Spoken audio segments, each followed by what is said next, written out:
നമ്മൾ കഴിഞ്ഞ ദിവസങ്ങളിലൊക്കെ ചിന്തിച്ചുകൊണ്ടിരുന്ന യോശുവയുടെ പുസ്തകത്തിൽ നിന്നുള്ള ചില ചിന്തകളാണ്. ഇന്ന് നമ്മൾ ചിന്തിക്കുന്നത് യോശുവയുടെ പുസ്തകം 10-ാം അധ്യായത്തെ അധികരിച്ചുകൊണ്ടുള്ളതാണ്. 10-ാം അധ്യായത്തിൽ 2 പ്രധാനപ്പെട്ട സംഭവങ്ങളാണ് പറയുന്നത്. ഒന്ന്, ഗിബിയോനിലെ യുദ്ധത്തിനിടയിൽ സംരക്ഷിക്കുന്ന കാര്യം. 1-ാമത്തെ വാക്യം വായിക്കുമ്പോൾ കാണാം. യോശുവ 10:1. യോശുവ ഹായി പട്ടണം പിടിച്ചു നിർമൂലമാക്കിയെന്നും അവൻ യെരിഹോവിനോടും അതിൻ്റെ രാജാവിനോടും ചെയ്തതുപോലെ ഹായിയോടും അതിൻ്റെ രാജാവിനോടും ചെയ്തു എന്നും ഗിബയോൻ നിവാസികൾ കേട്ടപ്പോൾ ഇസ്രായേലിനോട് സഖ്യത ചെയ്ത് അവരുടെ കൂട്ടത്തിലായി എന്നും യെരൂശലേം രാജാവായ അദോനി സേദക്ക് കേട്ടപ്പോൾ ഗിബയോൻ രാജനഗരങ്ങളിലെ ഒന്നുപോലെ വലിയൊരു പട്ടണവും ഹായിയേക്കാൾ വലിയ അവിടെ പുരുഷന്മാരെല്ലാവരും പരാക്രമശാലികളും ആയിരുന്നത് കൊണ്ട് അവർ ഏറ്റവും ഭയപ്പെട്ടു. ദൈവമക്കളെ, ഗിബയോന്യരായ ആളുകൾ, അമോന്യരായ ആളുകൾ, ഇവരെല്ലാവരും ദൈവജനത്തിനെതിരെ യുദ്ധത്തിന് വേണ്ടി ഒരുങ്ങി നിൽക്കുകയാണ്. ഇതിൽ ഗിബയോനർ ഇസ്രായേലിന്റെ ഉൾക്കരുത്ത് കണ്ടപ്പോൾ, യഹോവയായ ദൈവം അവർക്ക് നൽകുന്ന വിജയം കണ്ടപ്പോൾ, ജാതീയ രാജാക്കന്മാരോട് യോശുവ ചെയ്ത സംഭവങ്ങൾ കേട്ടപ്പോൾ അവരുടെ ഉള്ളിൽ ഭയം പിടിപെട്ടു. എപ്പോഴും ജയകരമായി ജീവിതത്തിന് തടസ്സം നിൽക്കുന്ന ഒരു വൈകാരിക ഭാവമാണ് ഭയം. ഭയമുള്ളിടത്ത് ജയിക്കാൻ ഭാരമാണ്. പരീക്ഷയിലായാലും ഇന്റർവ്യൂവിലായാലും നമ്മൾ ഏറ്റെടുക്കുന്ന ഏത് സംരംഭത്തിലായാലും നിർമ്മാണ പ്രവർത്തനങ്ങളിലായാലും ഭയം നമ്മുടെ ഹൃദയത്തെ ബാധിച്ചാൽ പിന്നെ നമുക്ക് മുൻപോട്ട് പോകുക എന്നുള്ളത് ഭാരമാണ്. അതുകൊണ്ട് ഭയരഹിതമായ ഒരു വിശ്വാസ ജീവിതത്തിന് വേണ്ടി നമ്മൾ ഒരുങ്ങണം. ഇവിടെ ഇവരെ ബാധിച്ചത് ഭയമാണ്. ഇസ്രായേൽ ജനത്തെ കണ്ടപ്പോൾ ഇവർക്ക് ഭയമുണ്ടായി. യെരൂശലേം രാജാവായ അദോനി സേദക്ക് കേട്ടപ്പോൾ ഗിബയോൻ നഗരങ്ങളിൽ ഒന്നുപോലെ വലിയൊരു പട്ടണവും ഹായിയേക്കാൾ വലിയതും അവിടുത്തെ പുരുഷന്മാരെല്ലാം എല്ലാവരും പരാക്രമശാലികളുമായിരുന്നത് കൊണ്ട് അവർ ഏറ്റവും ഭയപ്പെട്ടു. അവരുടെ ഉള്ളിൽ ഭയം ജനിച്ചു. ഭയം ഉള്ളിൽ വന്നാൽ പരാജയം സുനിശ്ചിതമാണ്. നമ്മളുടെ യുദ്ധത്തിൽ നമ്മളെ പരാജയപ്പെടുത്തുന്ന പല ഘടകങ്ങളുള്ളതിൽ ഒരു ഘടകമാണ് ഭയം, ഉത്കണ്ഠ, പരാജയ ഭീതി. എന്താകും അന്തം എന്നുള്ളതിനെ കുറിച്ചുള്ള ഉത്കണ്ഠ, എൻ്റെ സൈന്യങ്ങൾക്കത് കഴിയുമോ എന്നുള്ള ആശങ്ക, ഇതെല്ലാം പരാജയത്തിലേക്ക് നടത്തുന്ന ഘടകങ്ങളാണ്. പ്രിയ ദൈവമക്കളെ, എവിടെ ഭയമുണ്ടോ അവിടെ പരാജയമുണ്ട്. എവിടെ ഭയമുണ്ടോ അവിടെ അവിശ്വാസമുണ്ട്. എവിടെ ഭയമുണ്ടോ അവിടെ അഭക്തിയുണ്ട്. മനുഷ്യനെ ഭയപ്പെടുന്നവർക്ക് ദൈവത്തെ ഭയപ്പെട്ട് ജീവിക്കാൻ സാധിക്കുമോ എന്ന് എനിക്ക് സംശയമുണ്ട്. ദൈവത്തെ ഭയപ്പെട്ട് മനുഷ്യരെ ആശങ്കപ്പെട്ട് ഒക്കെ മുൻപോട്ട് ജീവിതം നയിക്കുന്നവർ ധാരാളം ഈ കാലഘട്ടങ്ങളിൽ ഉണ്ട് എന്നത് സത്യമാണ്. എന്നാൽ ജയമെന്ന് പറയുന്നത് ജീവിതത്തിൽ ഒഴിവാക്കാൻ കഴിയാത്തൊരു കാര്യമല്ലേ? നമ്മളെല്ലാവരും ഭൂമിയിൽ ജീവിക്കുന്നത് തന്നെ ജയിക്കാനാണ്. ഒരു ജയ ജീവിതത്തിന് വേണ്ടിയിട്ടാണ് നമ്മളെല്ലാവരും കൊതിക്കുന്നത്. താങ്കളുടെ കുടുംബ ജീവിതത്തിലും വ്യക്തിപരമായ ജീവിതത്തിലും ജയിക്കാൻ ആഗ്രഹിക്കാത്തവർ ആരുണ്ട്? പക്ഷേ എന്തോ നമുക്ക് കഴിയുന്നില്ല. പോകുന്ന വഴികളിലെല്ലാം പരാജയം നേരിടുന്നവർ ഈ വചനം കേൾക്കുന്നുണ്ടോ? നമ്മൾ കടന്നു പോകുന്ന വിവിധ വഴികളിൽ പരാജയം നേരിടുന്നവർ ദൈവവചനം കേൾക്കുന്നവരിലുണ്ടോ? നമ്മുടെ മക്കൾ, അവരുടെ വിദ്യാഭ്യാസം, കുടുംബം, കുടുംബത്തിൻ്റെ ആത്മീയ കാര്യങ്ങൾ, ഭൗതിക കാര്യങ്ങൾ, ഇതിലെല്ലാം തോറ്റുപോയി എന്ന ഒരു ചിന്ത നമ്മുടെ മനസ്സിലുണ്ടായാൽ പിന്നെ നമുക്ക് മുൻപോട്ട് പോക്ക് വളരെ ഭാരമാണ്. മുൻപോട്ട് നോക്കി മുൻപോട്ടോടാൻ വലിയ ബുദ്ധിമുട്ടാണ്. കാരണം നമ്മൾ കാണുന്നതെല്ലാം ചുറ്റും പരാജയപ്പെട്ടവരെയാണ്. അവരെ കാണുമ്പോൾ തന്നെ നമ്മിലേക്ക് വ്യാപിക്കുന്ന ഒരു നെഗറ്റീവ് എനർജി ഉണ്ട്. ചിലർക്ക് അതിന് നല്ല കഴിവാണ്. നെഗറ്റീവ് എനർജി ഉള്ളവരുമായിട്ടുള്ള സഹവാസം, അവരുമായിട്ടുള്ള സഹവർത്തിത്വം, അവരുമായിട്ടുള്ള ബന്ധങ്ങൾ, ഇതെല്ലാം നമ്മളിൽ ഒരു നെഗറ്റീവ് പവറിനെ പ്രൊഡ്യൂസ് ചെയ്യും. അതുകൊണ്ട് നമ്മൾ എപ്പോഴും കേൾക്കാൻ ഇഷ്ടപ്പെടേണ്ടത് പോസിറ്റീവായിട്ടുള്ള കാര്യങ്ങളെയാണ്. ആ രീതിയിൽ ചിന്തിക്കുന്നവരുമായിട്ടാണ് നമ്മൾ ഇടപഴകേണ്ടത്. പരാജയം വരാതെ നോക്കാൻ പുറമെയുള്ളവർക്ക് സാധിക്കും, ഉത്തരവാദിത്വമുള്ളവർക്ക് സാധിക്കും. എൻ്റെ ബോസ്, അല്ലെങ്കിൽ എൻ്റെ സ്ഥാപനത്തിൻ്റെ ഡയറക്ടർ, അല്ലെങ്കിൽ എൻ്റെ ചർച്ചിൻ്റെ ഉന്നതാധികാരി, നമ്മൾ ആത്മാർത്ഥതയോടെയാണ് സമീപിക്കുന്നതെങ്കിൽ നമ്മുടെ വാക്കുകളൊക്കെ കേൾക്കാൻ അവർക്ക് താല്പര്യമാണ്. നമ്മളുടെ തിരുത്തലിൻ്റെ വാക്കുകൾ ചിലർ സ്നേഹപൂർവ്വം സ്വീകരിച്ചു എന്ന് വന്നേക്കാം. എന്നാലും നമുക്കൊരു ചാരിതാർത്ഥ്യമില്ലേ? നമ്മൾ ഉദ്ദേശിച്ച കാര്യം നടന്നു, നമ്മൾ പ്രതീക്ഷിച്ച കാര്യം ചെയ്യാൻ സാധിച്ചു, ആഗ്രഹിച്ചതുപോലെ കാര്യങ്ങളെല്ലാം നടന്നു കിട്ടി, നമുക്കൊരു സംതൃപ്തി നമ്മുടെ ജീവിതത്തിലില്ല ദൈവമക്കളെ, നിശ്ചയമായിട്ടും ഉണ്ടാകും. ഒന്നാമത്തെ ഭാഗത്ത് എനിക്ക് ഓർമ്മപ്പെടുത്താനായിട്ടുള്ളത്, ഒരു ഭയം അവരെ മൂടി. ദൈവജനത്തിൻ്റെ കൈക്കരുത്തെ അവർക്ക് കാണാൻ കഴിയുന്നുള്ളൂ. അവരുടെ ആകാര സൗഷ്ഠവം അവർ നന്നായി വിലയിരുത്തി. അവരെക്കുറിച്ചുള്ള വിലയിരുത്തൽ ഒരു പരിധിവരെ അവരുടെ പരാജയത്തിന് കാരണമായി. യുദ്ധത്തിന് മുൻപേ അവർ തോറ്റു. യുദ്ധം ചെയ്തല്ല തോറ്റത്, യുദ്ധത്തിന് മുൻപേ അവർ ആയുധം വെച്ച് കീഴടങ്ങി അവർ തോൽവി പ്രഖ്യാപിച്ചു. എന്നാൽ ദൈവമക്കളെ, നമ്മൾ ആരും തോക്കേണ്ടവരല്ല, നമ്മൾ ജയിക്കേണ്ടവരാണ്, ജയിച്ചു മുന്നേറേണ്ടവരാണ്. ജയം നമുക്ക് നിർബന്ധമാണ്. ജയിക്കണം, പരീക്ഷയിൽ ജയിക്കണം, വചനം തരുന്ന പരീക്ഷകളിലും ജയിക്കണം, ദുർഘടങ്ങളെ തരണം ചെയ്യണം, മുള്ളും പറക്കാരയും നിറഞ്ഞ വഴികളെ ചവിട്ടിക്കയറണം. പ്രതികൂലങ്ങളും പ്രതിസന്ധികളും കൈപ്പേറിയ അനുഭവങ്ങളും നിറഞ്ഞ ഏത് സാഹചര്യത്തെയും അതിജീവിക്കാനുള്ള ഇച്ഛാശക്തി ഓരോ ദൈവമക്കളും നേടണം.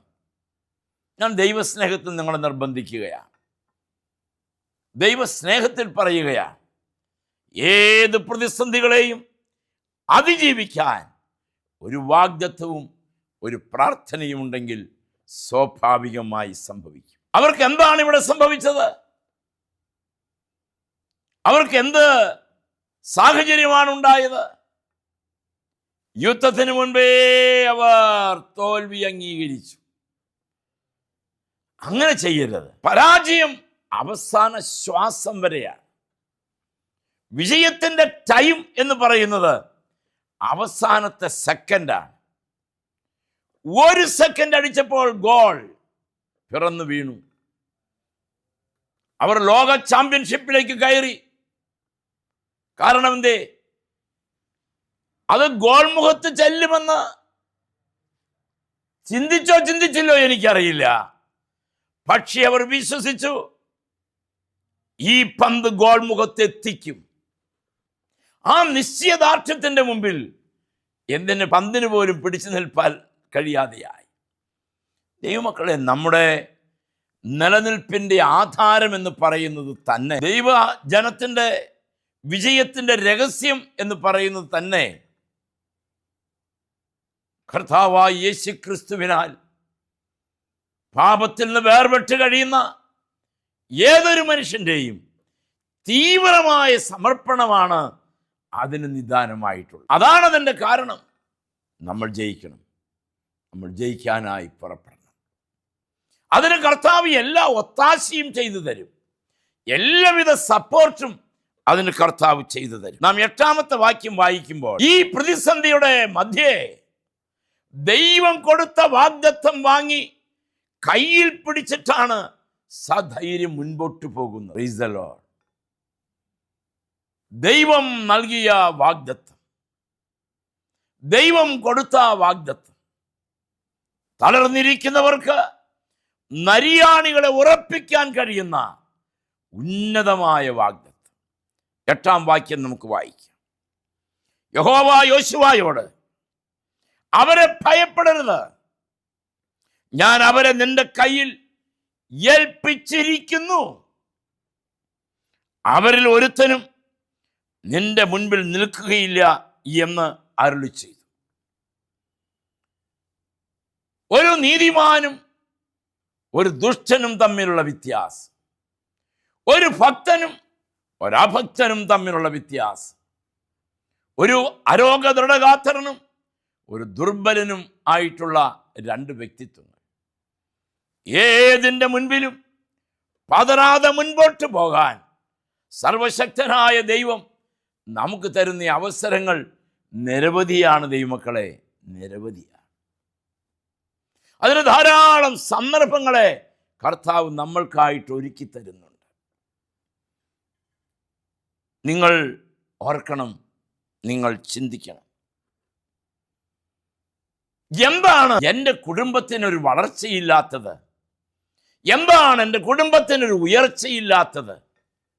എൻ്റെ മക്കൾ ഏതിലെ പോയാലും അവർക്കെല്ലാം ആ വഴി തടസ്സമായി തോന്നുന്നു. അല്പം സ്ഥലമൊന്ന് വിറ്റ് ബാധ്യത തീർക്കാമെന്ന് നമ്മൾ ചിന്തിച്ചു. പക്ഷേ അതിനുവേണ്ടി ചെല്ലുമ്പോഴാണ് അറിയുന്നത്, ആ സ്ഥലത്തിന് വേണ്ടി ഒത്തിരി പേര് ക്ലെയിം ചെയ്തിട്ടുണ്ട്, ആവശ്യപ്പെട്ടിട്ടുണ്ട്. അത് വളരെ വേഗത്തിൽ ദൈവജനത്തിൻ്റെ മുൻപിൽ പതറിപ്പോകാൻ കാരണമാക്കുന്ന ഒരു വസ്തുതയാണ്. തകരരുത്, തളരരുത്. ധാരാളം കൃഷിയിടങ്ങൾ, ധാരാളം മുന്തിരിത്തോട്ടങ്ങൾ, ധാരാളം വീടും പറമ്പും പുരയിടവും എല്ലാം സമൃദ്ധിയായിട്ടുള്ള ഒരാളെ സംബന്ധിച്ചിടത്തോളം എല്ലാം ഉണ്ട്. പക്ഷേ ആ ഉടമസ്ഥനൊന്നും ചെയ്യാൻ കഴിയുന്നില്ല, ഉടമസ്ഥനൊന്നും പ്രവർത്തിക്കാൻ കഴിയുന്നില്ല. എന്നതുപോലെ നമ്മൾ അവൻ്റെ ഗ്രഹവിചാരകന്മാരും, നമ്മൾ അവൻ്റെ തോട്ടക്കാരും, നമ്മൾ അവന് വേണ്ടി നിൽക്കുന്നവരുമാണ്. അനാവശ്യമായ വാഗ്ധോരണികളിൽ, കുടുക്കുകളിൽ, കുടുങ്ങുകളിൽ ചെന്ന് വീഴാതെ എപ്പോഴും ശ്രദ്ധിച്ചോളണം. പ്രവാസകാലം ഭയത്തോടെ കഴിക്കണം. ഇത് നമ്മളെക്കുറിച്ചുള്ള ദൈവത്തിൻ്റെ വാഞ്ചയാണ്. പ്രിയ ദൈവമക്കളെ, ഇവിടെ യോശുവായ്ക്ക് ദൈവം കൊടുത്ത ഉറപ്പെന്താണ്? എല്ലാവരും ചുറ്റും നിന്ന് ഈ ഒരു ചെറിയ രാജ്യത്തെ ഇന്നത്തേതുപോലെ അന്ന് ആക്രമിക്കാനായിട്ട് മെനക്കെടുകയാണ്. ഏത് വിധേനത്തിലും തകർത്ത് കളയാനുള്ള പദ്ധതികൾ അവർ ആസൂത്രണം ചെയ്യുകയാണ്. അതിൻ്റെ മധ്യേ ഇതാ ദൈവം ഒരു വാഗ്ദത്തം കൊടുത്തു. എന്താണ് ആ വാഗ്ദത്തം? അവരെ ഭയപ്പെടരുത്, ഞാൻ അവരെ നിന്റെ കയ്യിൽ ഏൽപ്പിച്ചിരിക്കുന്നു, അവരിൽ ഒരുത്തനും നിന്റെ മുൻപിൽ നിൽക്കുകയില്ല. കാരണം അവരുടെ മനസ്സാക്ഷിയിൽ ഏറ്റിരിക്കുന്ന ക്ഷതം എങ്ങനെ പറഞ്ഞു പരിഹരിക്കും? അതൊരു വിഷയമല്ലേ?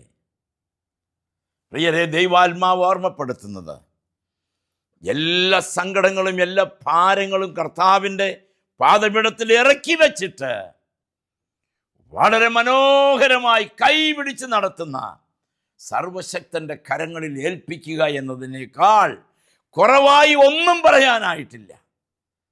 ആകയാൽ മറക്കല്ലേ, നമ്മൾ യഹോവയായ ദൈവത്തെ ഏറ്റവും ഭയപ്പെടണം.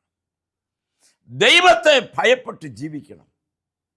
അത് നമ്മളുടെ ബലഹീനതയെ, അത് നമ്മുടെ ആരോഗ്യത്തെ എല്ലാം തളർത്തുകയും ഉയർത്തുകയും കണ്ടെത്താൻ സഹായിക്കുകയും ചെയ്യുന്ന സംവിധാനമാണ് ഇന്നൊക്കെയുള്ളത്. ആകയാൽ ഭയരഹിതമായി നിൽക്കണം. നമുക്കൊരു വാഗ്ദത്ത വചനം വായിക്കും. 10:8 വാക്യം.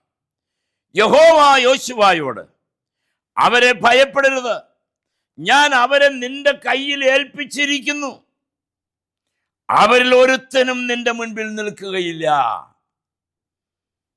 വാളും വടിയും അർത്ഥവുമുണ്ട്, പക്ഷെ എന്തില്ല? അഭിഷേകമില്ല. അഭിഷേകമില്ലാതെ വിജയിക്കാൻ കഴിയില്ല.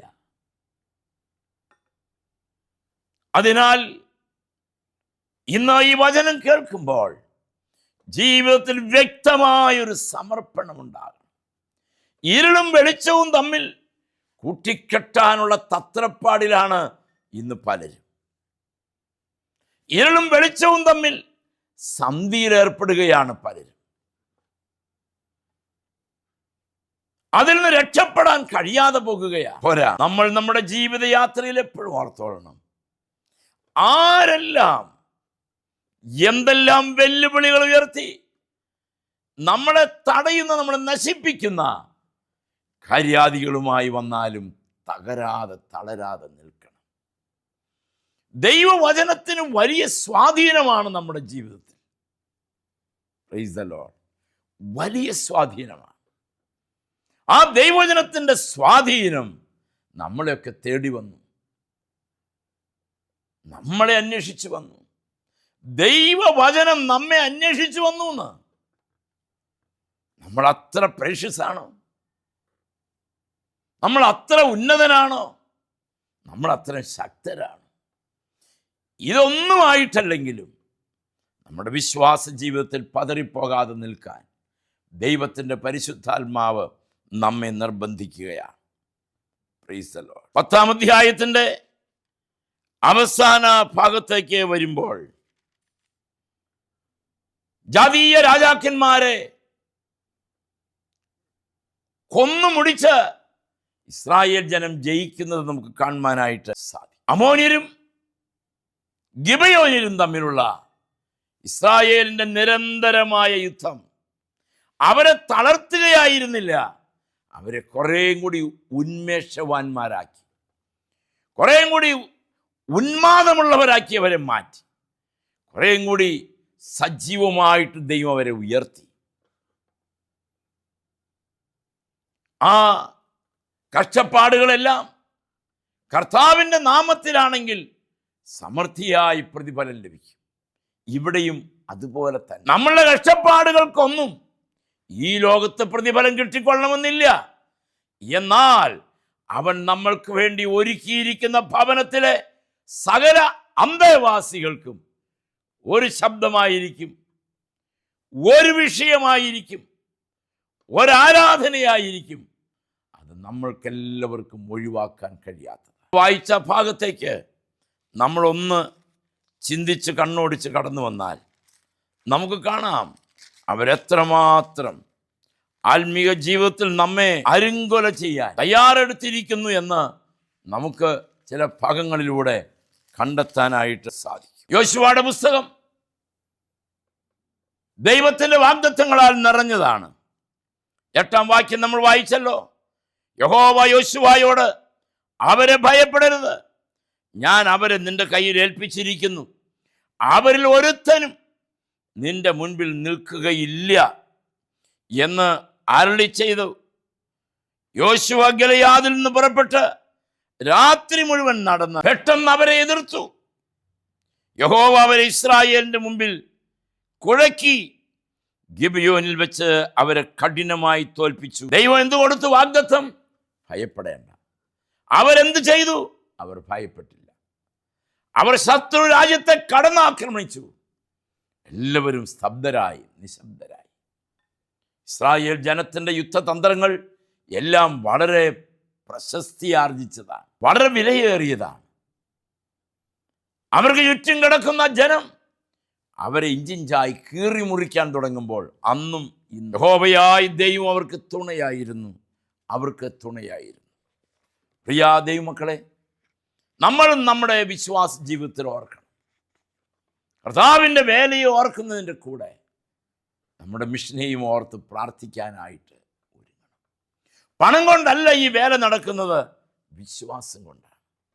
നാം 10-ാം അധ്യായത്തിലെ ആദ്യത്തെ പാരഗ്രാഫ് ചിന്തിച്ചു കഴിഞ്ഞു. ആദ്യത്തെ പാരഗ്രാഫ്, യുദ്ധത്തിനായി പുറപ്പെടുന്ന ജനത്തിന് ദൈവം ഒരു വാഗ്ദത്തം കൊടുത്തു. യുദ്ധത്തിനായി പുറപ്പെടുന്ന നേതാവിന് ദൈവം ഒരു വാഗ്ദത്തം കൊടുത്തു. 2 വാഗ്ദത്തങ്ങളും ദൈവജനത്തിന് അനുഗ്രഹമായി നിലകൊള്ളുകയാണ്, പ്രതീക്ഷ നൽകുന്നതാണ്. ഏതായിരുന്നാലും യോശുവയുടെ പുസ്തകം 10-ാം അധ്യായത്തിലെ ഗിബെയോന്യ നിവാസികളും അതോടൊപ്പം തന്നെ അമോര്യരുമായിട്ടുള്ള യുദ്ധം തകൃതിയായി മുടിപിടിച്ചാടുകയാണ്. ആ യുദ്ധത്തിൻ്റെ നടുവിൽ നിന്ന് സമാധാനത്തിൻ്റെ ഒരു അശരീരി കേൾക്കാം. അതാർക്കുള്ളതാണ്? അത് യോശുവയ്ക്കുള്ളതാണ്. അതുകൊണ്ടാണ് കൃത്യമായും ഭക്തന്മാർ പറഞ്ഞത്, ഞാൻ സമാധാനത്തോടെ കിടന്നുറങ്ങും, നീയല്ലോ യഹോവേ എന്നെ നിർഭയം വസിക്കുമാറാക്കും. ദൈവത്തിൻ്റെ അനർഗളമായ കൃപ നമ്മളെല്ലാവരെയും സഹായിക്കട്ടെ. കീഴെ ശാശ്വതമുള്ള ഭുജം അവൻ പിടിക്കട്ടെ. നമ്മളെ അവൻ സന്തോഷിപ്പിച്ചയക്കട്ടെ. ഭയപ്പെടണ്ട, ഭ്രമിക്കണ്ട, ആകുലപ്പെടണ്ട. നമ്മളെ നടത്താൻ നമ്മുടെ ദൈവം മതിയായവൻ. വിളിച്ചിറക്കിയവൻ വഴിയിൽ അലയാൻ വിടുന്നവനല്ല. പ്രായം നോക്കാതെ, ആരോഗ്യം നോക്കാതെ, വിദ്യാഭ്യാസം നോക്കാതെ നമ്മളെയും നമ്മുടെ ജീവിത പങ്കാളിയെയും മക്കളെയും അയൽവാസികളെയും ബന്ധുമിത്രാദികളെയും എല്ലാവരെയും തകർത്ത് തരിപ്പണമാക്കാൻ ഒരു നെഗറ്റീവ് എനർജിയുടെ വാക്കുകൊണ്ട് സാധിക്കും. നമ്മുടെ ജീവിതയാത്രയിൽ എപ്പോഴും നമ്മൾ സൂക്ഷിക്കേണ്ട വിഷയം, എനിക്കെൻ്റെ കർത്താവിൻ്റെ ആത്മാവിൽ ആരാധിപ്പാൻ കഴിയുന്നുവോ, അവൻ്റെ സ്വരം കേൾക്കാൻ എനിക്ക് കഴിയുമോ? സ്വയം ചിന്തിക്കണം, സമർപ്പിക്കാം, പ്രാർത്ഥിക്കാം. കാരുണ്യവാനായ ദൈവമേ, സ്വർഗ്ഗസ്ഥ പിതാവേ, ഇന്ന് വചനം കേട്ട എല്ലാ പ്രിയ മക്കൾക്കായിട്ട് സ്തോത്രം. എല്ലാവരെയും അവിടുന്ന് അനുഗ്രഹിക്കണം. വചനത്തിൻ്റെ മുൻപിൽ ഭയത്തോടെ ഇരിപ്പാൻ നീ കൃപ കൊടുത്തതിനായിട്ട് സ്തോത്രം. അങ്ങയുടെ നാമത്തിൽ ഞങ്ങൾ പ്രാർത്ഥിക്കുന്നു. എല്ലാവരെയും അനുഗ്രഹിച്ചാട്ട് കർത്താവേ, യേശുവിൻ്റെ നാമത്തിൽ തന്നെ ആമേൻ. Price the Lord. ഈ വചനങ്ങളാൽ ദൈവം നമ്മെ അനുഗ്രഹിക്കും.